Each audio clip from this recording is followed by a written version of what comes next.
আসসালামু আলাইকুম রহমতুল্লাহি ওবরকাতু।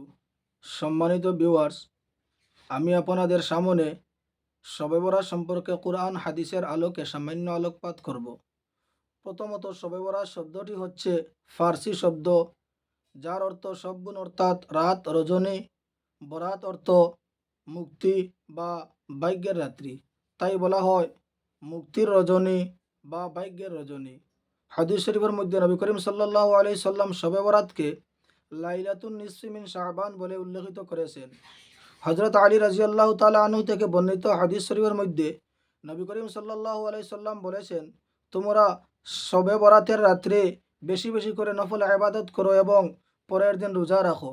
তাই এই হাদিস দ্বারা প্রমাণিত হয় যে শাবানের 15ই রাত্রে নিশ্চয় ফজিলত রয়েছে। অন্য এক হাদিস শরীফের মধ্যে হযরত আয়েশা সিদ্দিকা রাদিয়াল্লাহু তাআলা আনহা থেকে বর্ণিত, তিনি বলেন, একদিন আমার ঘরে নবী করিম সাল্লাল্লাহু আলাইহি সাল্লাম শুয়েছিলেন। হঠাৎ রাত্রে আমি অনুভব করলাম যে নবীজি আমার পাশে নেই। তাই আমি নবীকে খুঁজতে চলে গেলাম। হঠাৎ দেখলাম নবী করিম সাল্লাল্লাহু আলাইহি সাল্লাম জান্নাতুল বাকির মধ্যে কেঁদে কেঁদে দোয়া করছেন। দোয়া শেষ হওয়ার পর নবীজি আমাকে বললেন, হে আয়েশা, তুমি কি জানো আজকে কি? হযরত আয়েশা বলেন, আমি বললাম, আল্লাহ তার রসুল ভালো জানেন। তখন নবী করিম সাল্লাল্লাহু আলাইহি সাল্লাম বললেন, আজকে শাবানের চাঁদের 15ই তারিখ। আজকের রাত্রে আল্লাহ পাক রব্বুল আলামিন অসংখ্য মানুষদেরকে ক্ষমা করে দেন। আরবের বিখ্যাত এক গোষ্ঠী যাহারা মেষ পালন করত, বনু কালব, তাহাদের উদাহরণ দিয়ে নবীজি বলেন, তাহাদের মেষ যেরকম শরীরের মধ্যে অসংখ্য লোম থাকে, ঠিক সেইভাবে অসংখ্য মানুষদেরকে আল্লাহ পাক রব্বুল আলামিন আজকের রাতে ক্ষমা করে দেন। উপরোক্ত হাদিসগুলি দ্বারা এটাই প্রমাণিত হয় যে শবে বরাতের ফজিলত রয়েছে। আর যাহারা আজকাল শবে বরাত বলে কিছুই নেই বলেন, তাহারা নবী করিম সাল্লাল্লাহু আলাইহি সাল্লামের উক্ত হাদিসগুলি অস্বীকারী। শবে বরাতের করণীয় হলো শবে বরাতের রাত্রে নির্দিষ্ট না করে বেশি বেশি করে নফল নামাজ পড়া, কোরআন তিলাওয়াত করা, জিকির করা, ইস্তেগফার পাঠ করা।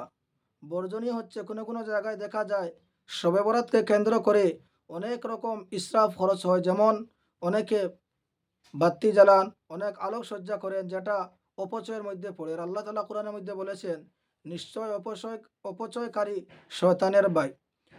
এই রাতের অনেক ফজিলত রয়েছে। নবী করিম সাল্লাল্লাহু আলাইহি সাল্লাম অন্য হাদিসের মধ্যে বলেন, শবে বরাতের রাত্রে আল্লাহ পাক শবে বরাতের দিন সূর্যাস্তের পর আল্লাহ তাআলা চতুর্থ আসমানে আসেন এবং বলেন যে, তোমরা কেহ আছো কি ক্ষমা প্রার্থনার জন্য? আমি তোমাদের ক্ষমা করে দেব। তোমরা কেহ আছো কি তোমাদের রিজিক বৃদ্ধি করার জন্য? আমি তোমাদের রিজিক বৃদ্ধি করে দেব। তোমরা কেহ আছো কি তোমাদের বিপদ আপদ থেকে মুক্তি চাও?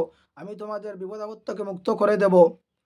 নবী করিম সাল্লাল্লাহু আলাইহি সাল্লাম বলেন, এই রাত্রের মধ্যে আল্লাহ তাআলা সমস্ত মানুষদেরকে মাফ করে দেন, কেবল এইগুলো মানুষ যাহারা শরাব পান করে অথবা জিনাকুর অথবা মা বাবার সাথে যারা খারাপ আচরণ করে, অর্থাৎ মা বাবার অবাধ্য সন্তান। হ্যাঁ, যদি তাহারা খালিস দিলে তওবা করে তা এবং আল্লাহর কাছে মাফি চায়, তাহলে আল্লাহ তাআলাও এই রাত্রে মানুষদেরকে ক্ষমা করে দেন। আল্লাহ পাক রব্বুল আলামিন আমাদের সবাইকে শবে বরাতের ফজিলত বুঝে বেশি বেশি করে নেক আমল করার তৌফিক দান করেন। ওয়া আখিরু দাওয়ানা আলহামদুলিল্লাহি রাব্বিল আলামিন।